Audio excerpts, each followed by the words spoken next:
जय महाकाल। मित्रों, जब भी हम भारत के महान राजाओं की बात करते हैं तो एक नाम सबसे ऊपर आता है, सम्राट विक्रमादित्य। उनकी वीरता, न्यायप्रियता और बुद्धिमत्ता के किस्से आज भी इतिहास के पन्नों में सुनहरे अक्षरों में दर्ज हैं। लेकिन क्या आप जानते हैं कि उनके जीवन से जुड़ी एक ऐसी रहस्यमयी और चमत्कारी घटना है जो बहुत कम लोगों को पता है? उज्जैन, जहां राजा नहीं स्वयं महादेव राज करते हैं। मित्रों, उज्जैन, जिसे प्राचीन काल में अवंतिका के नाम से जाना जाता था, केवल एक ऐतिहासिक नगरी ही नहीं बल्कि एक दिव्य शक्तिपीठ भी है।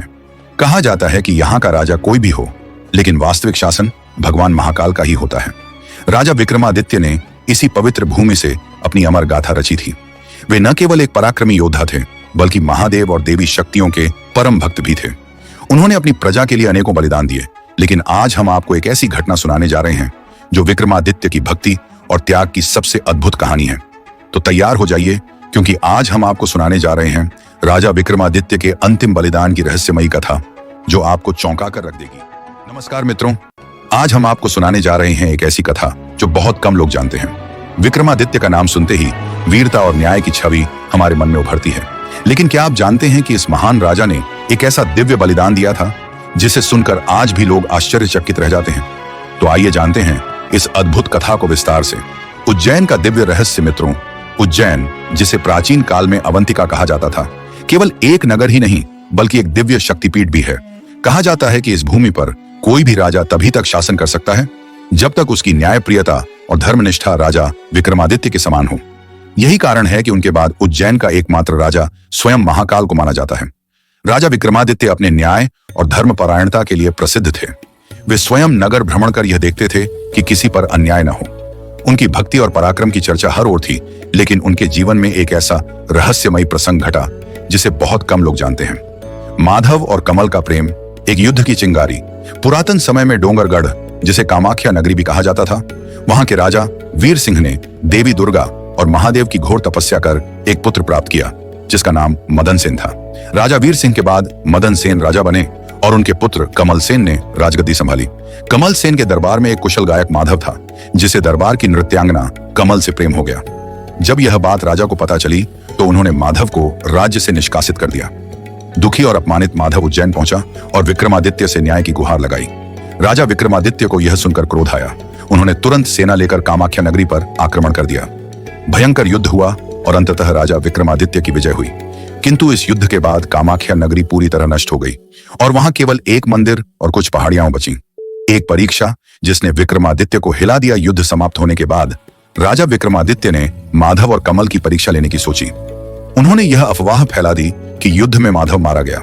जब यह खबर कमल को मिली तो उसने व्यथा में आकर आत्महत्या कर ली। कुछ समय बाद जब माधव को यह झांत हुआ कि कमल अब इस संसार में नहीं है, तो वह भी गहरे शोक में चला गया और उसी स्थान पर आत्महत्या कर ली। जब राजा विक्रमादित्य को इस हृदय विदारक घटना का पता चला तो वे अत्यंत दुखी हुए। वे इस पाप का प्रायश्चित करना चाहते थे, इसलिए उन्होंने देवी बगलामुखी की कठोर तपस्या आरंभ कर दी। विक्रमादित्य का अंतिम बलिदान। राजा विक्रमादित्य ने देवी बगलामुखी को प्रसन्न करने के लिए वर्षों तक तपस्या की, किंतु देवी उन्हें दर्शन नहीं दे रही थी। हार कर उन्होंने अपने प्राण त्यागने का संकल्प लिया। जैसे ही वे आत्म बलिदान के लिए आगे बढ़े, उसी क्षण देवी बगलामुखी प्रकट हुई और उन्हें रोक दिया। देवी ने उनसे वरदान मांगने को कहा। राजा विक्रमादित्य ने 2 वरदान मांगे। माधव और कमल को पुनः जीवन मिले।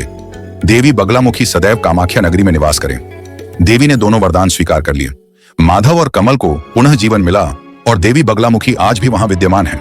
विक्रमादित्य का अंतिम बलिदान, 12वां सिरदान। मित्रों, राजा विक्रमादित्य की भक्ति केवल यहीं समाप्त नहीं हुई। उज्जैन में हरसिद्धि माता का एक मंदिर है जहां राजा विक्रमादित्य ने घोर तपस्या की थी। मान्यता है कि देवी को प्रसन्न करने के लिए उन्होंने 11 बार अपने सिर का बलिदान दिया। हर बार उनका सिर पुनः जुड़ जाता था, किंतु जब 12वीं बार उन्होंने अपना शीश अर्पित किया तब उनका सिर नहीं जुड़ा। यही संकेत था कि उनका समय पूरा हो चुका था और इसी के बाद विक्रमादित्य का युग समाप्त हो गया। आज भी उज्जैन के हरसिद्धि माता मंदिर में हर 12 साल में एक विशेष अनुष्ठान किया जाता है जो राजा विक्रमादित्य के इस दिव्य बलिदान की याद दिलाता है। अंत में तो मित्रों, राजा विक्रमादित्य केवल एक योद्धा और न्यायप्रिय राजा ही नहीं बल्कि एक दिव्य आत्मा भी थे जिन्होंने अपने राज्य और धर्म की रक्षा के लिए अद्भुत बलिदान दिया। उनकी गाथा अमर है और आज भी उज्जैन में उनकी यादें जीवंत हैं। अगर आपको यह कथा अच्छी लगी हो तो इसे अपने मित्रों और परिवार के साथ अवश्य साझा करें।